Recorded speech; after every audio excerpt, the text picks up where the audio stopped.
Yeah, everyone. This is Thermite, and this is Shimanami Tasogare, Volume 4, I guess. Like, it's technically all the chapters in Volume 4, but Volume 4 isn't out even in Japan yet. So, I can't really call it Volume 4, but it is.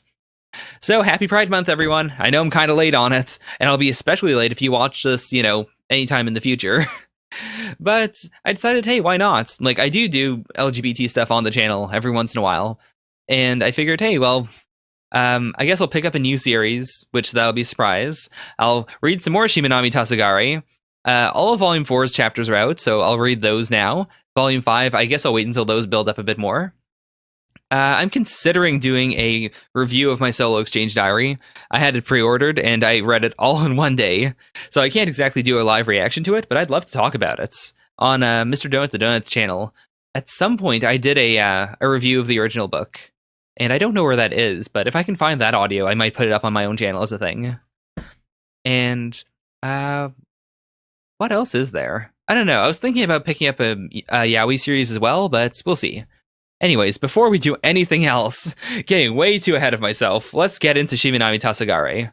So where we last left off, we were setting up the wedding? Or I think Tasogu just brought up the idea of, well, I don't know what I want to do with this house, so what if we have your wedding here? Yeah. Like, that is such a sweet thing to do. When we started the series, like, Tasogu very rightfully was in this state where he could only think about himself. Like, he didn't consider the fact that, oh, maybe everyone else in my class won't care about, that one little rumor that spread about me being gay. He was so self-centered, which makes total sense. I'm not trying to, knock him on it. He is a high schooler. And when you're in high school, when you're a teenager, you do feel very self-centered. Even if you understand you shouldn't be, you can't help your emotions. You can't help your, what your body's impulses are telling you. And so it's really cool to see how the effects of the cat clouder have made him broaden his perspective. That now he's thinking about these two ladies. He's thinking hey, they could get married. Here, why not? Oh no. Still, I really like this shot, or I guess these three panels, where she does brush it off, and she brushes it off in a way that makes sense. She's not lying here. Clearly, the intent, what she wants him to read out of it, is not what she really means. But it is technically true. She doesn't want to hand her over to a guy. She does want to protect her. And you do have this sudden dawning darkness, where she has to suppress her feelings, and she has to prevent herself from screaming no, screw you, I love her. It's this is very necessary, but also very painful. My parents recently told me that even though I might have to at some point, they don't want me to deny who my partner is, basically. If I'm introducing him to someone, they outright said, please try never to get into a situation where you have to say, oh, he's my friend, because no, it's insulting. Even if he doesn't mind, you're still you're degrading your relationship. You're saying, no, I'm willing to take what we truly are and crush it. I'm willing to crush my pride in order to do that. And it was a really weird thing to have them say to me, because generally my parents aren't very prideful people, and I was never really raised with a sense of, oh, you need to fight for your pride, you need to fight for what you believe in. But for some reason, they were very intent upon that. And so I've been thinking about that for quite a while. Someday we'll get married. When did someday turn into today? Oh man, you can even see her her varicose veins poking through her skin. Oh no, what happens? Oh, okay. His partner's in the hospital. We haven't really heard about him at all. I want to say chapter 1, Anonymous just kind of slipped out that, oh yeah, he's gay. Or was it Anonymous, or did he say it? I remember someone specifically said that he was gay, but it was very much an aside, because we've never seen his partner before. So, okay. Does he have some sort of, illness? This is a really cool meeting. The world of Shimanami Tasogare is, the series is very artistic. It is very willing to have people do things that kind of make sense in context, but are mostly there for the sake of, like for the sake of the aesthetic, or for, to make a better point, to make a point to the reader, as opposed to something that just makes sense in universe. And I really like that feel to it. It's this very, like, I don't want to call it, like, I don't know how I'd phrase it, actually. It's just this, like, this almost low-level magic that isn't commented upon, but is just a rule of the universe. I thought that kind of thing is really cool. So I'm really happy to see it here. I wonder if we're getting a full-on Chaiko-san arc then, because he's really been, like, the most mysterious person in Cat Clouder. Or rather, he's had the most time there without any real focus, apart from just, playing the music on his record player. I'd be very down for that, especially because in general, it's difficult to see, like, it's not difficult to see it, but it's difficult to find representation for older LGBT people because they don't have that sexy appeal. At that point, it's just like, in general, we don't like to think about the sex lives of older people, or even romance between older people, because it's like, oh no, you're old, it's gross. So I'm really interested to see if this series decides to tackle that. He didn't forget. He definitely didn't forget. Wait. Oh, I didn't even think about that. The fact that he so calmly said, "Were you visiting your partner?" Yeah, he knew. Oh shit. Okay. It's cancer, and he's just gonna die. There's no hope of treating it. Okay. Yikes. His name is Seiichiro Agawa-san. He and I have been together for 30 years, and he means the world for me. Aww. Like, that's super cool. If I had to guess, I would say he's probably around 65 or so. Like, he seems honestly very youthful. Like, he's an old guy for sure, but he has this air of youth around him, or like this air of like a dignified being old. So I guess if I had to say, like, maybe 70 actually. Like, not as soon as he retired, but maybe a little while afterwards. In that case, they would have met when they were both 40 or so, which that seems absolutely fair. That lamp fixture is apparently a custom-made one-of-a-kind item, so be careful with it. I love that kind of thing. Like, it doesn't happen too often in my life, but I like home reno shows and stuff where they do come across something that is like one-of-a-kind, or that is just insanely rare. Like, one of a kind actually is a bit too much. I like things that are just kind of rare, where it's like, oh, you don't find these all the time, but they don't have any intrinsic value to them. Like, no one's really looking out to get a collection of them or anything. So it's not like, oh, this is an expensive thing. It's more just like, oh, this is a thing that is hard to replace. It's something that only I and a few other people have right now. That exclusivity without it being motivated by money is something I think is really cool. All right, we're getting some Chaiko-san coffee. Are you interested in half of my lifetime? Now, I assume he's just kind of saying that poetically, but assuming he's not, then he would be 60 right now, which would also make a lot of sense. That means that they would have met up when they were 30. Hey, he has a son who will be 32 this year. Okay. That bumps up the age a bit more, now that I think about it. Because, I guess we can't really assume anything when it comes to that. I don't want to make assumptions. Like, it's possible that they adopted a son, or that he had one. I don't know. Like, I feel like the easiest way to say it would be that at some point he was married and had a kid. In which case, like, let's say he was 18 or so when that happens. Then 18 plus 32 is 50. And then after that, he met Chaiko. Or no, that doesn't make any sense. Never mind, because he's 32 right now. I'll just stop. I feel like, I don't know why. Usually when it comes to manga, if I speculated about that kind of thing, it wouldn't bother me at all. But for some reason, because of how intimate the series is, I feel kind of weird about speculating about his age. Oof, okay, so they met almost 40 years ago. Somehow or other we started dating, but we broke up, and then Seiichiro-san married a lovely woman, but then it became obvious to him that he was gay. Okay,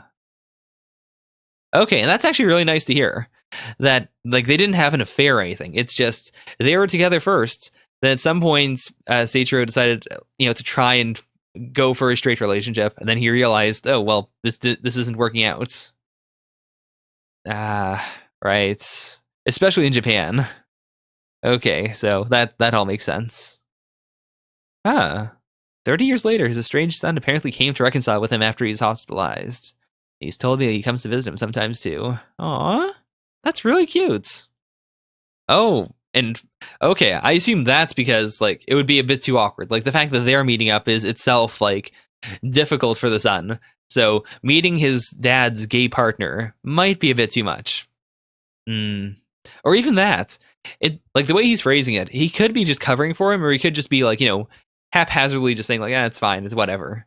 But I think he personally just hasn't brought it up. Like, it's not that the son would have a problem, but that Chaiko has automatically decided, well, no, I don't want to be there. I don't want to interfere. Ah, wow. And whoa. Okay. So I've always been a bit confused by Tsubaki, especially last volume. He felt very strange to me. Not in a badly written way, but in a way where like I couldn't discern his motivations. And this is a very clear strike at someone who, like, not strike. See, he's not being combative. It's more like he's saying the honest truth. He's saying something very harsh, but it's something that is quite honest. Not a member of his family, so I'm sure I won't be allowed to go to his hospital room at the time. See, I think he's trying to make excuses. He's saying like, no, it's fine. I can always Twitter him. Whatever. It's okay if I'm not there at the end, but it's not okay. It really isn't. And like, I don't know how it works in Japan. I do know that most of the time, like even in series where it's like a boyfriend and girlfriend and then the parents, if they go to the hospital, the boyfriend/girlfriend is just not allowed to come in, even if the parents are okay with it. But I'm not sure if that's like, if they do that in drama series for the sake of drama, or if that's a real thing. If it's at all possible for him to like to reconcile with his partner's son and to say like, hey, can I be with your dad when the time comes? I feel like it's worth asking at the very least. Look, he writes these cute things. It says love, love. Aw, that is so adorable. That is strangely adorable. I love it. Oh, shoot. And that's why he likes making coffee so much. And we met Anonymous at that class. That is really interesting. I'm also really curious now because he said, like, we've known each other long since before the lounge opens. That hints at some, like, potential Anonymous backstory. That also hints at maybe Anonymous's real age? Maybe? Because if I had to guess, like, I don't think we've ever gotten an age. I would have easily said, like, 19. Even though, like, I mean, she could easily just look younger than she... Or, I don't think we know Anonymous's gender, so I guess I should be saying they. Or no, it is she, actually. I don't know, because Tsubaki's the one saying it. Let's say she for Anonymous. But, yeah, I would have easily said, like, maybe at the most 25, because she is older than Tasuku, like, significantly. But, or at least she's more mature. So, but if she was 25, I guess... I don't know, because he's an old guy. I feel like if he says a long time, it wouldn't be like 5 years. It would have to be like 10. In which case, like, how would they have met? I want to see it and I don't want to see it. Like, I don't want to know more about Anonymous, but at the same time, I want to know more about him. Aww. That's so cute. And he even said goodnight with a goodnight sticker. Oh, man. Oh, man. No, this isn't okay. This is too cute. Oh. Oh my gosh. It's so good. Like, I get what he's saying, and he's not wrong. I don't want to say that his view on this is incorrect, because, like, it's making him happy. And I do think he genuinely believes, like, hey, those 30 years, they were the best years of his life, you know? But at the same time, I don't think it's okay to settle for that. It seems inherently wrong. Right, do you really not regret it? And even this is really cool, that Tasuku, as a character, like, he still has this hesitation to him. He still doesn't want to plunge in. He still feels uneasy when it comes to, like, saying the big things, or potentially rocking the boats. Even his thing of, like, hey, get married here, that wasn't really rocking the boat, because he was saying it in a LGBT-friendly space. But when it comes to things he's uncomfortable with, he can't get it out of his mouth. Whereas, again, if we go back to Tsubaki, he was a bit rude, perhaps, but he was willing to do it. He was willing to say something that could have made everyone angry. because he wanted, like, he was willing to step out of line in order to say what needed to be said. I think that does really, like, it gives those two a really interesting dynamic. I still don't, like, I wouldn't ship them together because I still don't fully understand Tsubaki. I still can't be okay with him, like, being with Tasuku because I don't trust him. That's, oh man. But I do think that they have an interesting dynamic. It's just, I want him to be less bizarre. I want him to become someone I can trust. Should we do it as soon as possible? Aw, underneath the new lights too. After listening to Chaiko-san, I realized this is something I had to decide someday, even though I should have already been aware of that. Tell me, Haru-chan, what lies ahead for us? Yeah, especially after hearing that, like, you could, like, either of them could die at any time. I mean, that just goes for life. Like, I could die at any time. And that, it doesn't weigh on me constantly, especially because I kind of have depression, so it doesn't seem like the worst thing that could happen a lot of the time. But I think especially after hearing his story, like, it makes you feel like, well, I don't want to put off my relationship.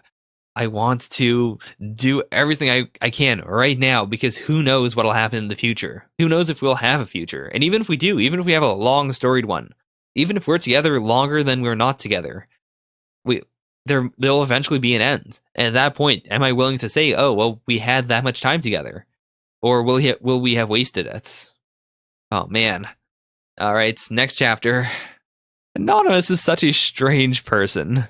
I love her, but she's bizarre. Like, it's not even that she's bizarre in a, like, how do I put this? In most series, a character that is bizarre is genuinely super strange, really weird. You don't know what they're doing next.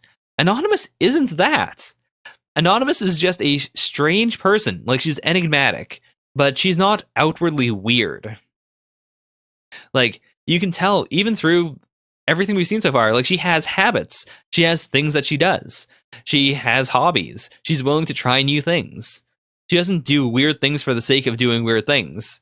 She's just a free person who is, I guess, financially independent, and she just kind of does her own thing. She does what makes her happy.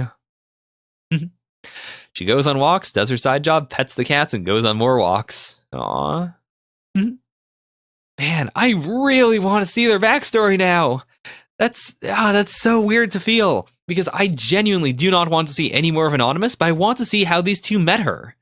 Like, or not just the not just the coffee roasting session, but I want to see how the bar, like how the lounge got started, because I assume these two had to have been the first two members.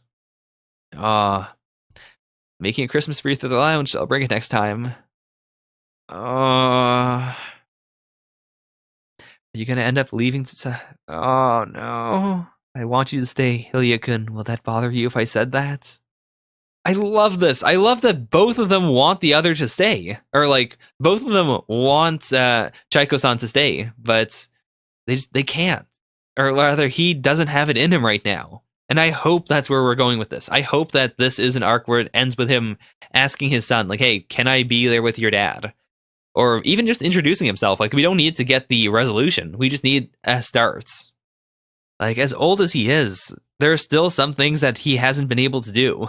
He still has issues. He still has problems. That is, oh man. Hey, wait, is this his son?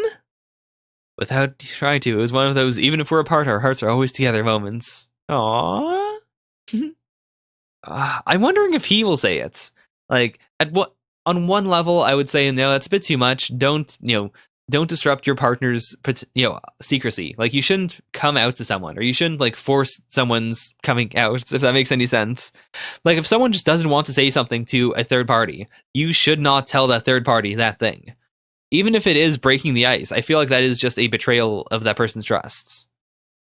But at the same time, oh man, they probably just want to remain anonymous.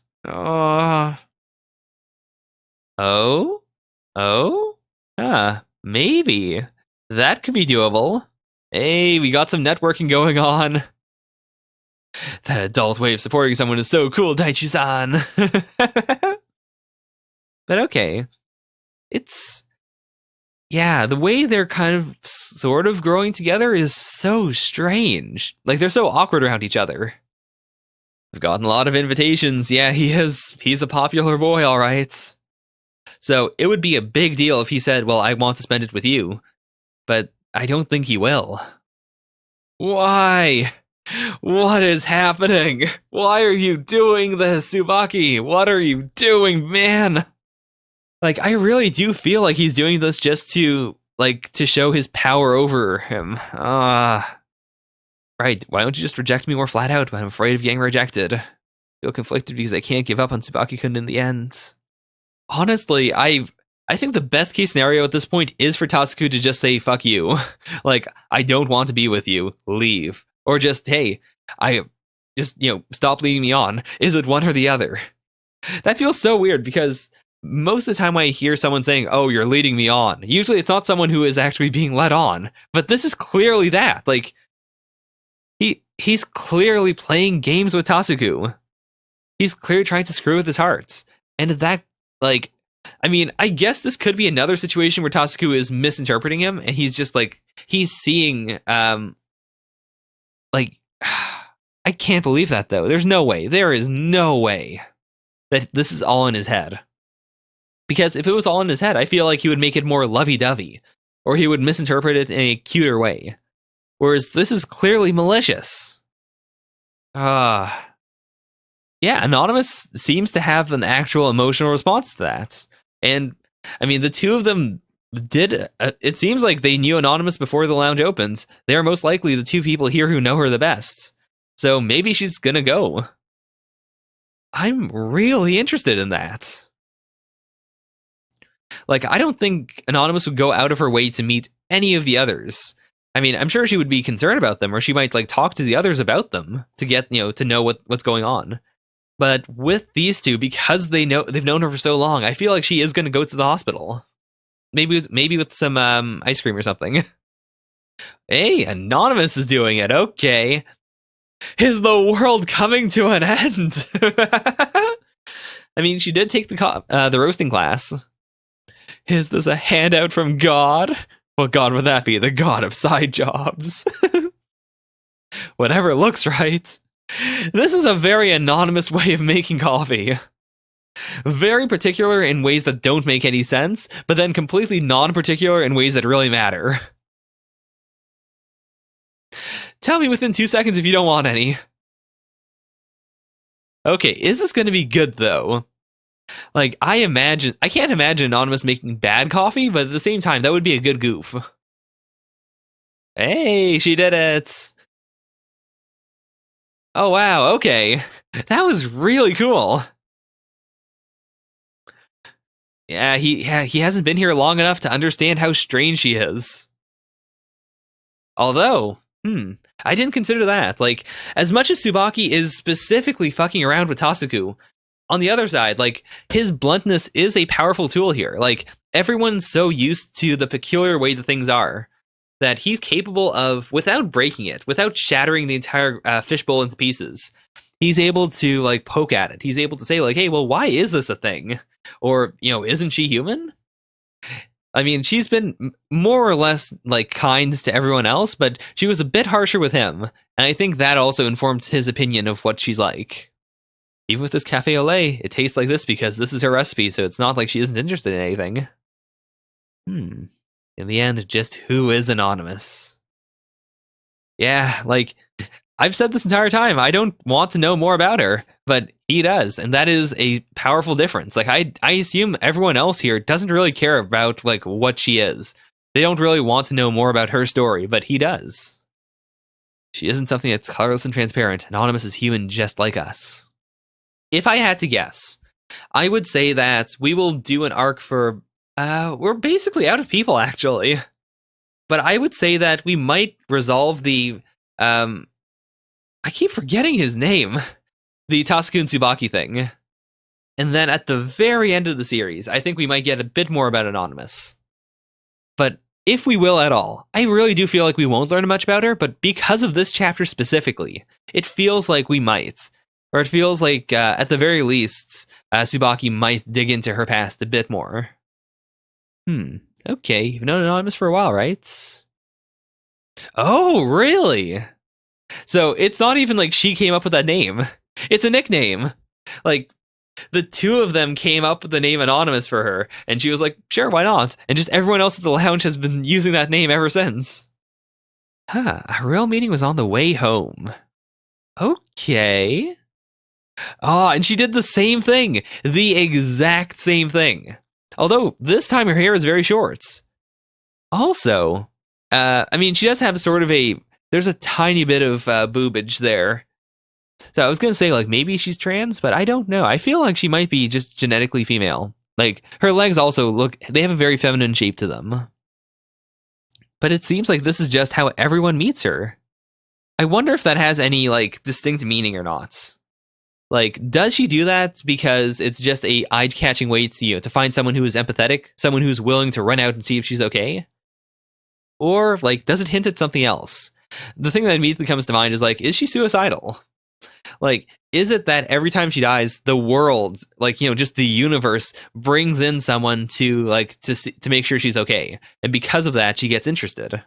Or, like, whenever she's out of things to be interested in, she jumps and then something interesting comes up. Okay. Whoa. That is so cool. Did it look like I was going to kill myself? What a crazy way to start off the chapter. She's jumping, he reaches out, and then just as it seems like he's grabbing her hand, nope.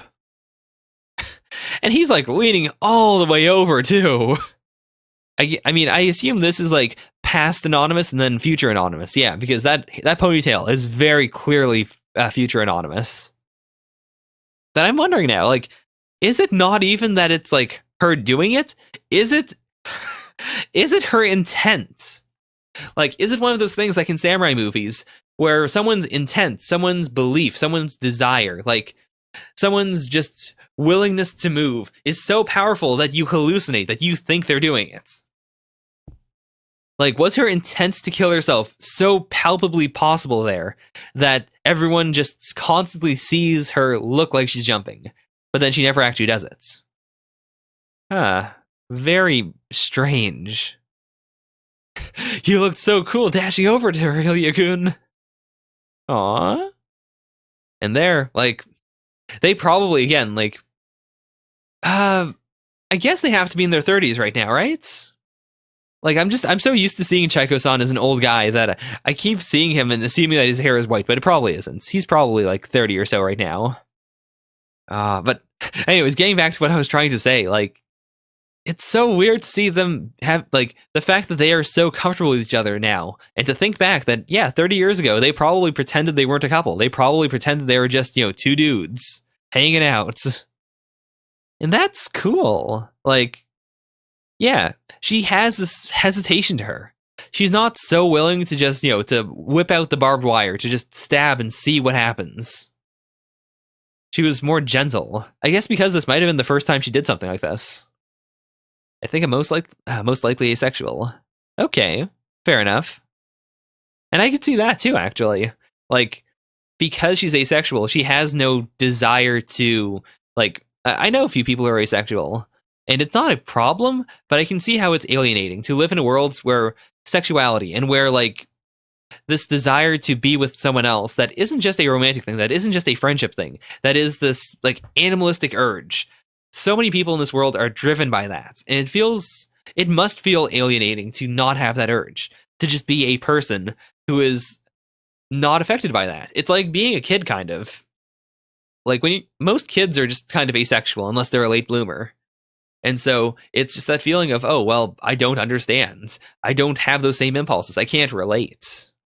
Even if you're straight and you're watching something for gay guys or for lesbians, like, you can still kind of relate to a non-heterosexual romance, or vice versa, of course, because there's still that impulse of sensuality, of romance, of sexuality. I mean, I'm conflating romance with sex. I'm conflating, like, aromanticism with asexuality.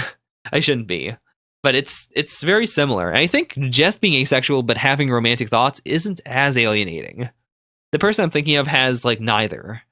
And yeah, I don't want to ramble on about that, but I could definitely see how that would cause Anonymous to want to create Cat Clouder. Like, to create a world where she has some level of socialization and where she can do whatever she wants. She can just live positively. But she doesn't have to, she doesn't suffer. She doesn't have to seek out human contact in a sad way. There's always is human contact, and she can always just get it on her own terms. And I love that Shimanami Tasogare takes place on, an island area. Or not on an island, but on an area with islands and next to the sea. It's, because that allows the ship metaphor to be so much more meaningful. Everyone has some kind of attribute they're basing their lives on. But I couldn't ride on any of those ships that had so many people riding together with differing values. I don't think I'll be able to ride on any of them. Yikes. That's pretty rough. Because, also, being asexual and being a loner are two separate things. She is most likely just very introverted. I mean, not that she isn't asexual, but, she's asexual, and then on top of that, separately, not as part of her asexuality, she's also introverted. She's the kind of person who wants to live in isolation to some extent. And that's actually really interesting. That's interesting advice, because she doesn't know it right now, but she is finding someone she wants to be with. Not in the way that person meant it, but in her own way. She has found two people she wants to be with, platonically. Also, this is quite aggravating. The idea of being asexual or being of any sort of minority sexual, I guess sexual minority. I guess I'll just say that. Or agender or sexual minority. And feeling like you have to explain yourself every time in order to be valid. In order for people to understand. Because they can't get it from just a clear picture. So you have to dig in deep and say, no, well, here's my PowerPoint on how this works. You shouldn't have to do that. And, sometimes it's society saying, oh, you should. If you want to be understood, you need to put it out there, and it's just exhausting. And sometimes it's just yourself. Sometimes you, as a human being, will be downtrodden. You want to reach out to others, and you want people to understand, but at the same time, it takes so much out of you to make them understand. I feel like I simply don't need to go through that sort of emotional labor.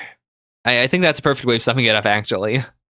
And that does explain why she doesn't explain herself anymore. She doesn't want to go through that emotional labor. If someone else wants to know, there are people in Cat Clouder who know this. There is Chaiko-san. If someone really wants to know, they can just ask him, and she probably won't have a problem with them asking. So why not? As long as she doesn't have to do it. As long as she doesn't have to waste her own time with it. Yeah, I can see that. If you're transparent, you won't come into contact with anyone, and no one else gets hurt as a result. It might be hard to live that way in the society, but that solitude might just be one form of happiness. I think that's really cool that she did accept them at the very start, but in the same way, they anonymoused her. They did basically the same thing. I mean, they didn't give her ice cream, but they did the same thing of just reaching out to her and digging down deep, where she had this idea of what she was, but she didn't fully get it. And they just accepted her and just made her think about it herself. They made her confront that, hey, maybe that solitude is a form of happiness. Don't you just want to be known as... Don't you just want to be some unknown, anonymous nobody? What a line. I'm just a solitary nobody, unknown even to myself. I'm simply anonymous. That is an insanely cool page. Because in so many other series, this would be a sad scene. If we took the exact same lines and attributed them to someone else, it would be misery. It would be someone, the entire framing of it would be this person wants to be famous or they want to be known. And the fact that they are anonymous, that they are nobody, would be horrible. But this is Anonymous's happiness. She had to confront it herself. She had to realize that, oh, this thing is in fact what will make me happy. It'll be difficult, sure. It'll be strange. People will ask me about it, but that is what I genuinely want. And that click... This smile is so beautiful because it is that click of, oh, hey, I know what I want to be. Or not even what I want to be. I know what I am. I understand my true self, my true nature. I'm simply anonymous. She let go of any labels, her past and her future. We may have been the reason why she chose to be transparent, but didn't we just give her a new label? Even now, I wonder if that was for the best. Even that's interesting, because we're creating this idea of well, maybe this isn't okay. Maybe Anonymous has room to grow. I could see that. I could see that at the end of the series. that everyone goes through a character arc, and then Anonymous finally goes through one final character arc. But even if that doesn't happen, I think this is fine. Because again, it is a strange thing to tell someone, like, no, it's fine to be isolated from the world. It is fine to, to deprive yourself, quote unquote, deprive of social interaction. It's fine to be strange as long as that strangeness makes you happy. Like, it makes sense that Chaiko-san would be ambivalent or uneasy about whether that was a good thing to tell her. But I think it was. I think that does suit her incredibly well. She's spending time with us while being isolated. That's what it seems like. I think that's fine. Like, she's isolated, but she isn't. Like, to take the goldfish metaphor again, she lives in the goldfish. I just said what that was. The goldfish tank. Like, there are people around her who are all dealing with emotional relationships, and she can vicariously think about those herself. Like, if she wasn't asexual, she would have easily been able to figure it out. Or not easily, but she would have been able to get some hints, because she has people of every stripe and color in her, like, in Cat Clouder. She's able to observe all of them. She's able to see what their struggles are. She's able to see, well, hey, is this romance the kind of romance I would like? And if none of those suit her, then it's fine to just opt out, basically. Love may be painful, but at least as far as I'm concerned, I don't feel lonely. That is such an interesting line for him. The fact that, like, Tsubaki's such a strange guy, and I don't like him at all. But, like, Tasuku's still enjoying himself.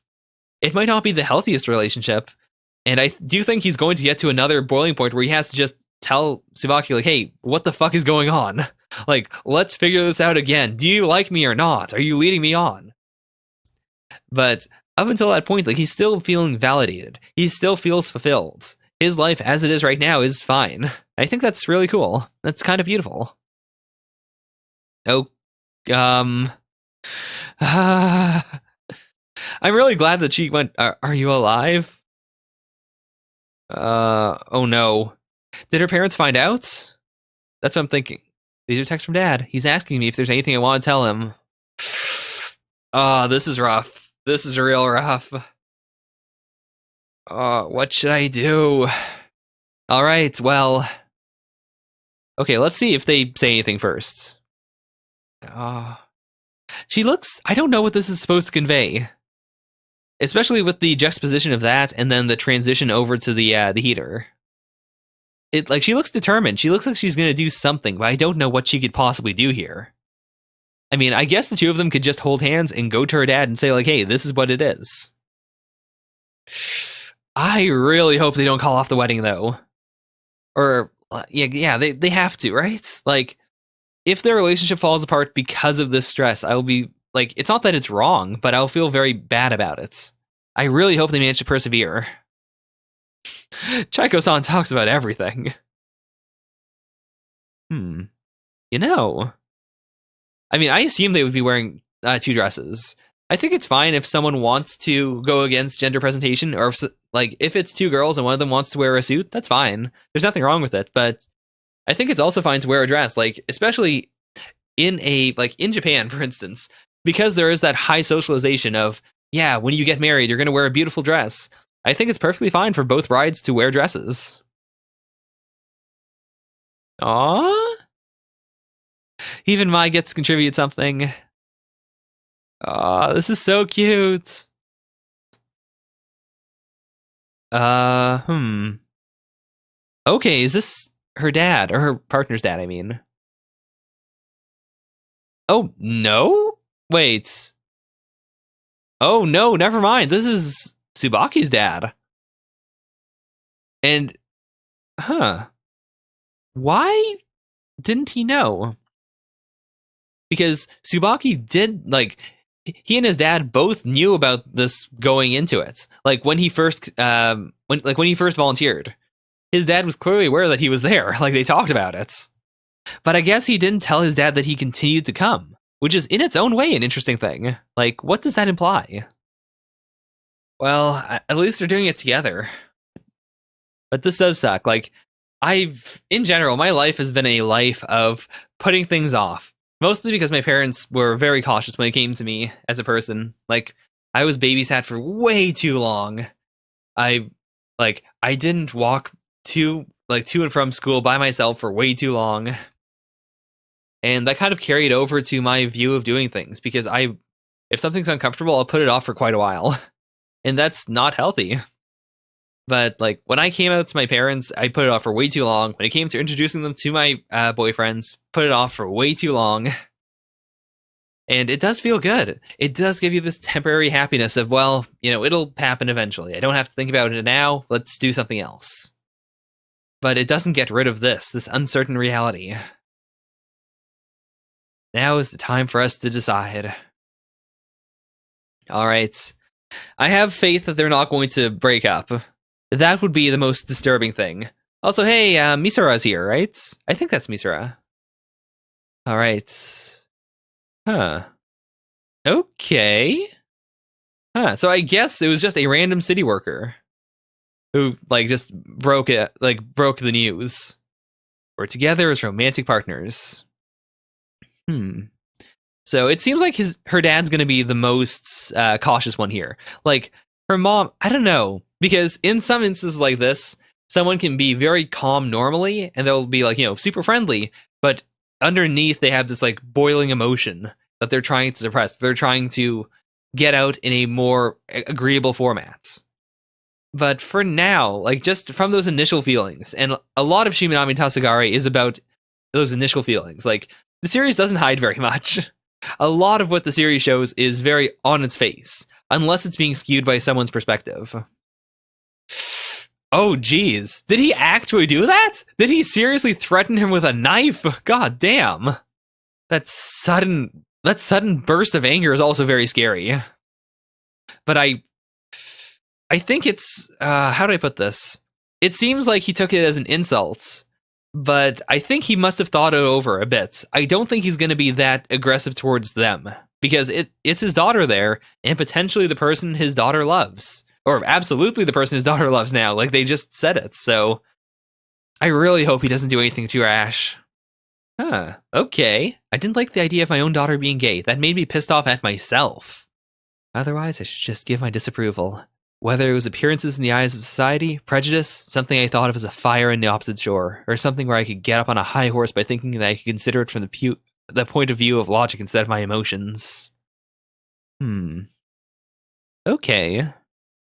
I think this is actually incredibly healthy. Wow.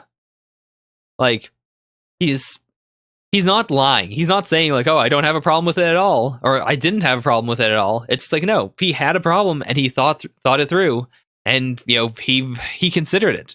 He really did consider it. It comes down to, well, I should either give my blessing or I should give my disapproval, and he'll support them. So they're gonna say it. They're gonna say they're gonna get married, right?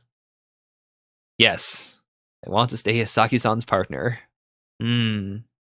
Oh, man. All right. Daddy's good. And I assume she's going to be fine with it, right? I was prepared to pounce on you, dear. I knew I could count on you. Aw. All right, so mom is cool. No dangerous secrets there. Oh, wow. Okay. That's really nice. Damn it, this guy. I just got done talking about how, no, you should never come out for someone else. You should never slip it out. Even if it's just a hint at it. No, don't. But I mean, I guess this worked out for the best. As a person myself, I do have to admit that, if my mom hadn't found my stuff, I absolutely would not have come out when I did, and that happening was genuinely a good thing overall. It led to my life getting better overall because we were so much more open about it, so I guess I can't complain about it. I still have this moral feeling against it, but at the same time, it's not wrong to feed the fish in the goldfish tank, right? Right. Also, it's real crazy that, again, Tsubaki is the one saying this. He's such a strange mixed bag. Specifically when he's dealing with Tasuku, he's very objectionable, and I don't like him. But for basically everything else, he has this bluntness to him that is, it's justified. It's this very justified, strong bluntness. He's a bit rude, but at the same time, he says what needs to be said. Oh, is it clicking with him now, too? I haven't talked much about him, but he is remarkably perceptive.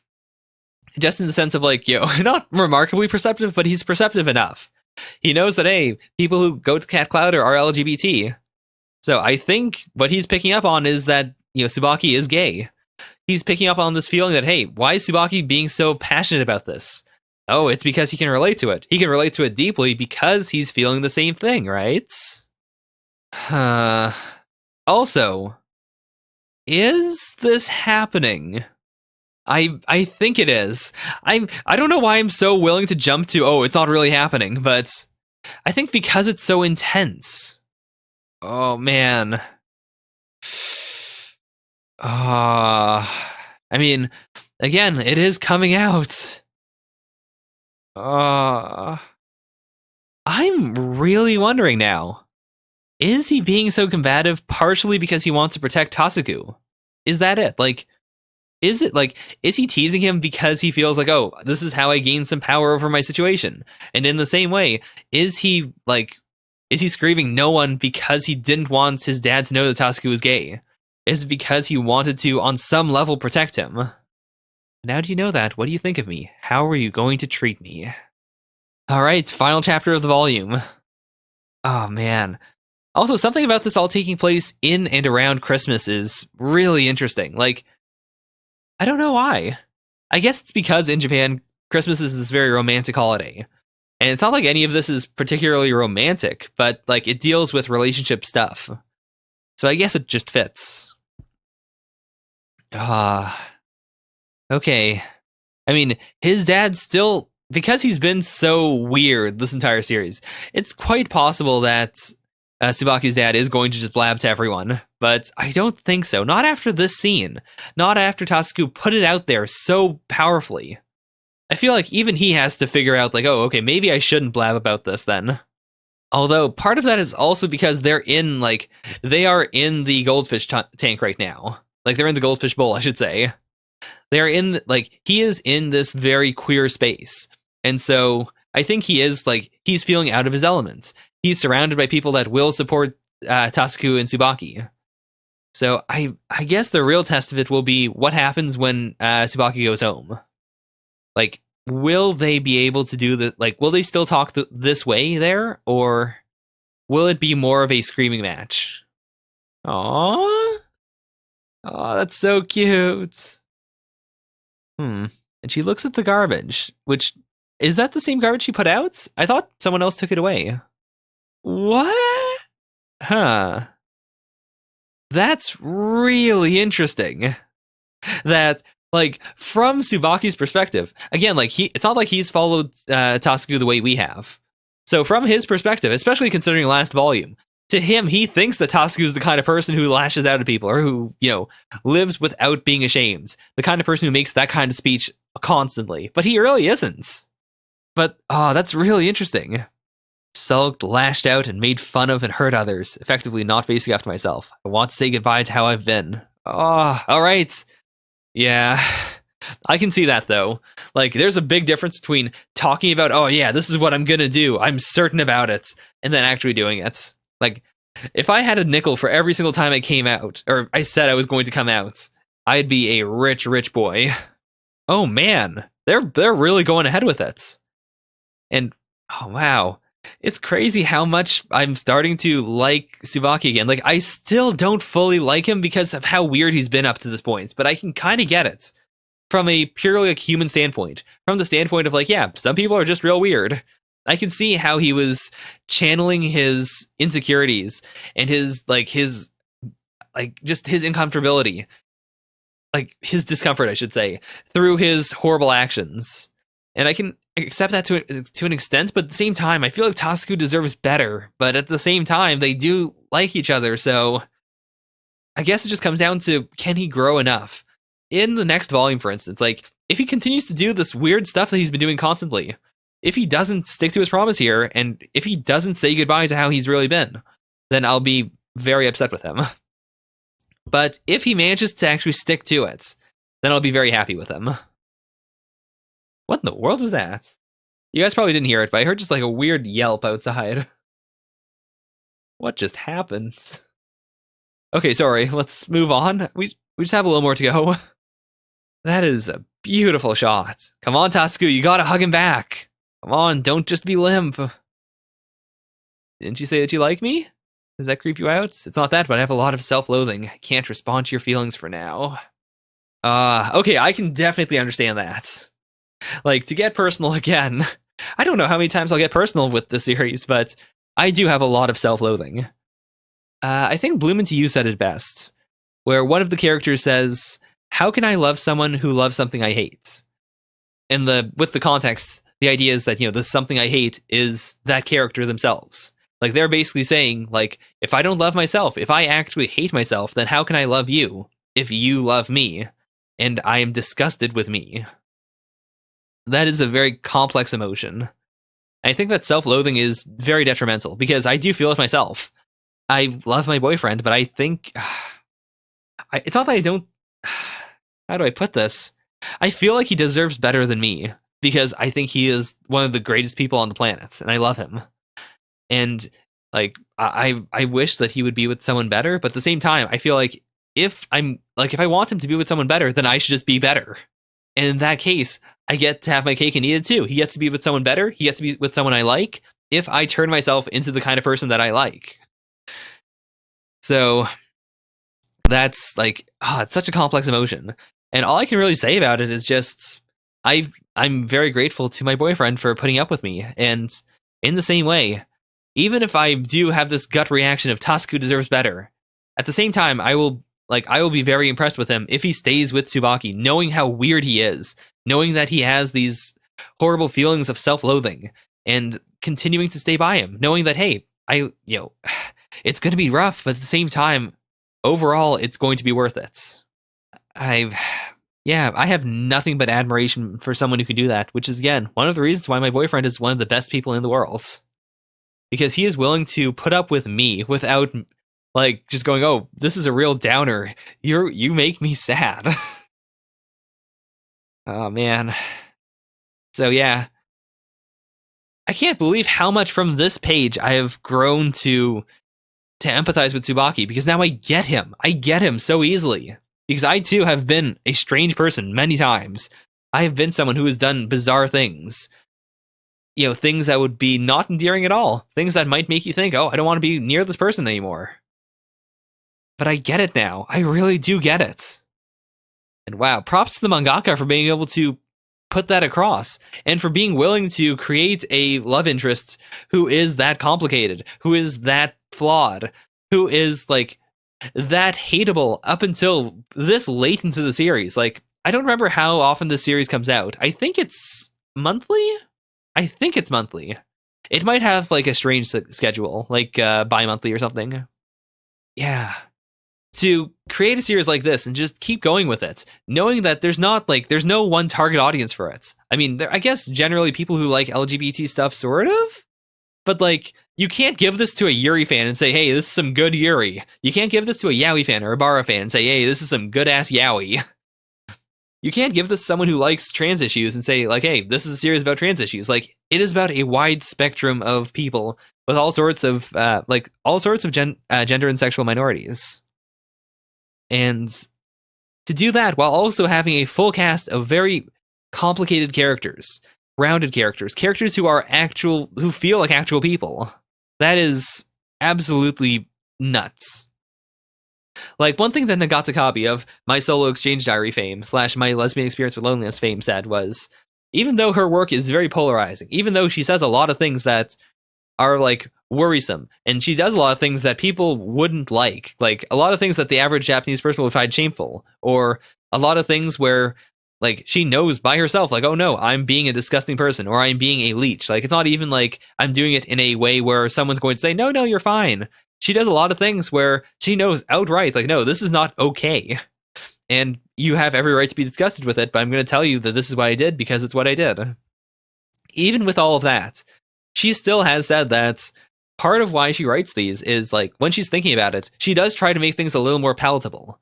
Like, when she tries to talk about general social issues, she tries to make them as general as possible, as opposed to, like, very niche things she might like, because she wants it to be popular. Because, like, even though it is, like, a very realistic diary of her life, at the same time, she wants it to have appeal. She wants to make money off of it. She has outright said, this is what I want to do with my life, and therefore this has to have some appeal. I think that Shimanami Tasogare, as much as I love it, and I should probably finish the chapter before I start saying all this stuff, but as much as I love it, I think it has much less appeal than Lesbian Experience or Solo Exchange Diary. And it's not that it doesn't appeal to me. It appeals to me quite a bit. But I don't think it has that general appeal. And I find it incredibly brave that the mangaka has decided to do that. Has decided to write a series that doesn't have a very direct market. That is just like, hey, if this series is for you, you'll know it. If it's not for you, then I guess you're not going to read it. But that's really cool. Like, that through that indecision, through that flawness, or through those flaws, I'm just making up words now, Tasuku understands Tsubaki a little bit more. Aww. She's more than all right. She's eating some dried squid right now. That's such a personal thing. Like, she's automatically assumes that Tasuku's going to get that, oh, she's eating dried squid, then she's doing good. All right. This is so good. Like, now Triangle Manor has an actual purpose, at least for now. Like, what? Obviously, it's not going to become just a wedding chapel overall. I mean, it could, I guess. But at the very least, it has an immediate purpose of a wedding chapel, and then after that, maybe it'll be something else. But wow, wow, wow, wow. Hey, yeah, this Hachimitsu doesn't really retranslate, or it didn't really retypeset things, so I don't know if this was done in the original Japanese, like in English, or if it wasn't. I have to assume it was done like this in the Japanese version. Though, if anyone knows, then, like, if anyone knows if this was like this in the original, or if it wasn't, please let me know. Because I don't want to denigrate the work that Hachimitsu does. Like, they are a great scan group. Oh, wow. All these memories. Or not even memories, really. Like, this is just Christmas for everyone, right? That's what it is. That's what it is. Like, these were memories over here. I think. Yeah. But then this is all just like Christmas for everyone. Oh, this is nice. Wait, where is Misura? I guess this is Misura, right? Right? It feels kind of sad that Anonymous isn't doing anything, though. Like, I get it. This is her life. And also, she's got 2 cats in her bed, which is, I think that's just good life in general. That's just happiness. And I mean, this is kind of what she wants. I do think that she would rather just sleep rather than do something that is like a facsimile of Christmas, because then she would have to compare that to all the other Christmases and all the other people celebrating Christmas in their own ways. So, I guess this is the best. Just, I can't help but think it feels sad. That's just me, though. Also, this shot's really cool. Like, Tsubaki and his dad both looking at the goldfish tank. Because, again, we have that metaphor of the goldfish tank, of like, hey, this is, the queer space. And now the two of them, I guess this is also like an ongoing story now. Like, it's not a flashback. I thought it was, but it isn't. Also, I guess this is also anonymous, right? So, I guess she did have a little bit of Christmas spirits. Like, she went out, had a walk, touched some stars, and then she went to go have some sleep. But okay. This is so nice. Wait, is this Misora then? She's got the right hair, right? Wait, what's this? It's the druggist. I'm Santa. You're the druggist and Santa?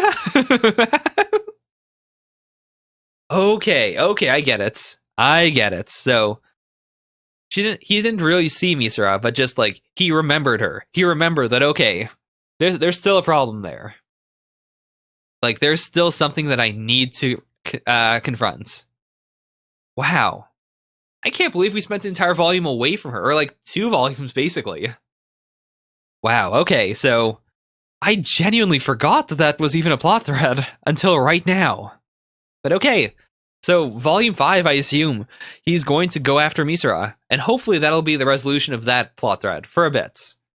Like, it'd feel weird if they drew it out anymore. I feel like they did enough with everyone else, so now it's time to do Misura part 2. And then after that, I don't really know. I really want to see more of Tasuku and Tsubaki having a healthy relationship. I guess the next thing actually would be both of them coming out to Tasuku's parents. Because right now, like, they could go back to Tsubaki's house even and, like, have dinner and stuff. Oh, that's so crazy to think of. That I didn't consider the idea of them coming out to Tasuku's parents until right now. Like, he's our main character. I didn't consider that at all. Okay, so that was Shimanami Tasogare, Volume 4. I think I said everything I need to say about it already. In general, I think I'm going to cut out the whole, like, doing final thoughts at the very end thing, because it doesn't really fit my reaction style. But I would like to say that this is a fantastic series. I mean, I don't think I need to tell you that if you're reading it. I thought the Chaiko-san slash... I keep forgetting what his partner's name is. But I thought this was really, really great. I hope that Chaiko manages to, like, to come out to his partner's son. To just say, like, hey, I want to be with your dad in his final moments. Or at the very least, like, hey, can we talk? Like, I have this long storied relationship with your dad. Do you want to know about it? Like, do you want to hear some stories? But still, I'm very happy with the way that everyone's stories have begun to intertwine. And I'm especially happy that we're finally going to talk about Misara again. Like, Cat Clowder wouldn't work if we neglected her anymore, you know? Well, okay, I'm kind of rambling now, so I guess I'll cut it off now. Thank you guys so much for watching. Happy Pride Month. Happy just general Shimanami Tasogare reading. I will get to Volume 5 at some point. I think they put out 4 chapters of it right now. Let's check, actually.